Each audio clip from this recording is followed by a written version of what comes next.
Hello, welcome back to my channel. I'm here at Balintawak, Quezon City.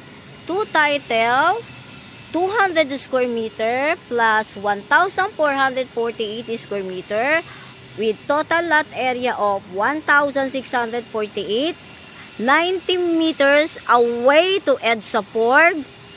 Balintawak po ang nakakasakop nito. It is good for warehouse. Ito po siya. More than 15 meters ang frontage facing west. Dalawa title neto ha. Less than 100,000 per square meter kasi ang ang along EDSA po Balintawak 350 square meter. 350,000 square meter po ang kalakaran doon. Ito po tayo. I'm here at Balintawak, Quezon City. Papasok po ako sa loob para makita nyo po yung property. Naging madamo na. Dati, mga 1 taon nang hindi ito nalilinisan. Ito po yon, facing west. Dalawang title po. Banda ron ang 200. Dito po 1,448. Kaya naging 1,648. Ito po siya. Ito yung fence eh. Yan. Yan. Naglalaro siya ng more than 15. Kasi kung ito babasihan natin. Yan.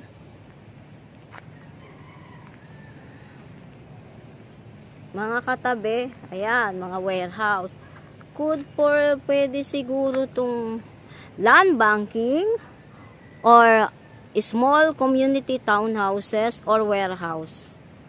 Pero ito, napaka-accessible. Nagigitnaan po ito ng LRT Balintawak at station at saka LRT Roosevelt Fernando Po Jr. Station. Nan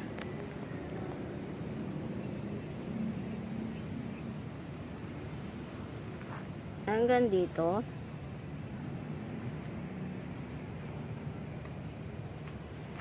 kasya po 10-wheeler dito nga lang siya mahihirapan pero malalaking truck pwede na.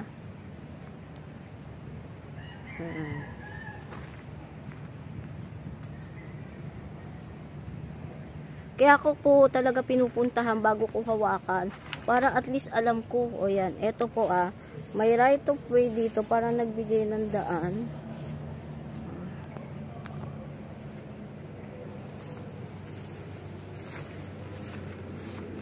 Ito kasama fence eh. Residential po ang tax declaration nito. Ang classification.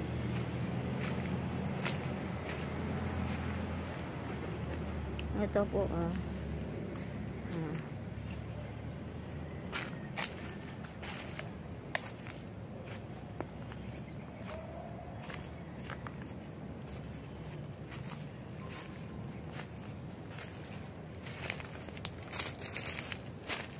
hanggang doon. Oo. Hanggang doon. Ito iba na may-ari. Yung may bakod po. Yan. Ngayon, lalabas uli ako, papasok naman ako dun sa kabila.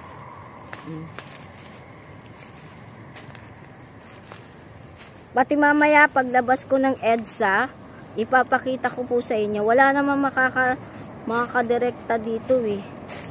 Unless alam nyo yung kung sino may-ari nito.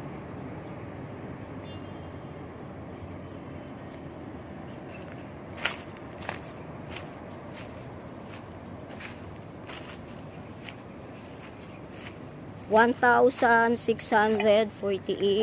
200 square meter plus 1,448. Ayan po. Naglalaro siya ng more than 15, less than 20 meters.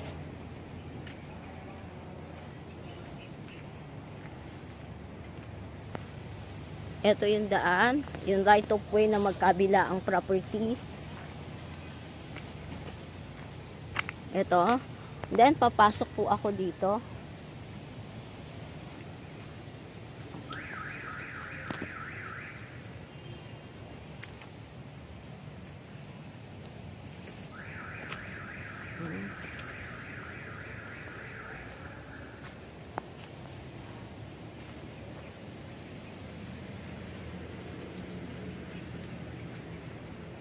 Yan.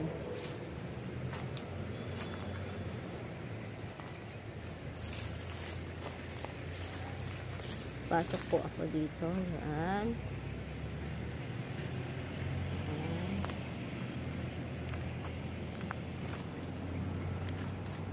1,648 square meter, below 100,000 per square meter.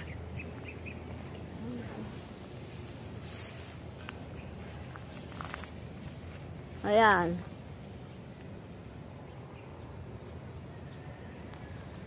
Gandun. Pa letter L siya mangyayari, pero ang kagandahan lang dito sa pa letter L na to, maganda yung bungad. Ayan. Facing west. Yan. Yan. Pag ganon. Yan po. Hanggang doon. Babakuran na lang ito. Although may bakod naman eh. Since mga squatters or hindi kaaya-ayang tingnan, taasan nyo na lang yung fence nyo. Kung sino man po yung bibili.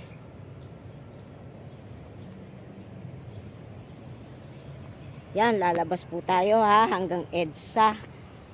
1 minute away to EDSA. 90 meters away from EDSA.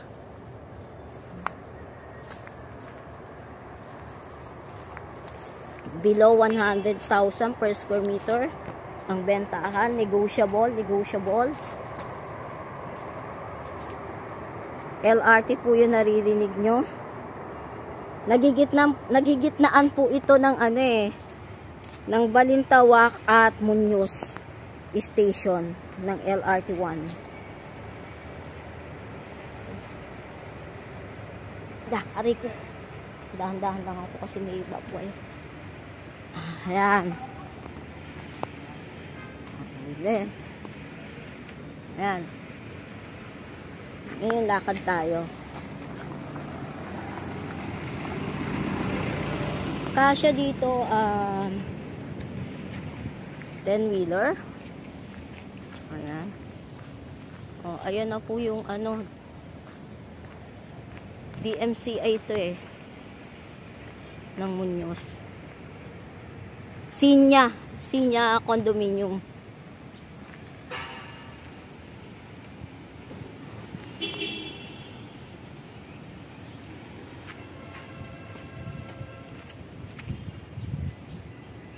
Ayan.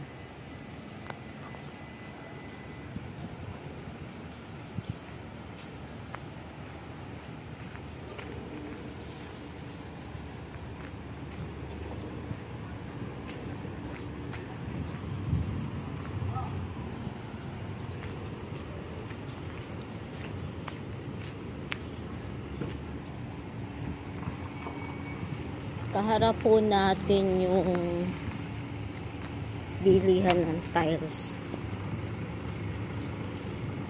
Malawak naman yan, mga nasa 6 meters to. 6 meters.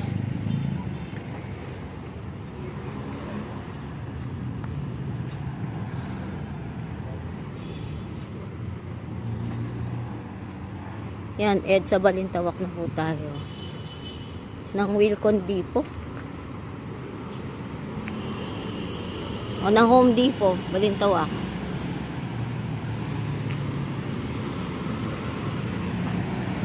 Pero ang po nito, ang address is Balintawak, EDSA. Here we go! Bandaron, Landers. Ayan. Home Depot, Balintawak. Bandaron, Muñoz, SM North EDSA. Dito, ayan, LRT Balintawak. Eto lang tayo, medyo papasok yung property. Nagigitnaan po siya eh. So, again, 1,648 square meter, below 100,000 per square meter, negotiable. Clean title, hindi siya nakapangalan sa company. Bye from now!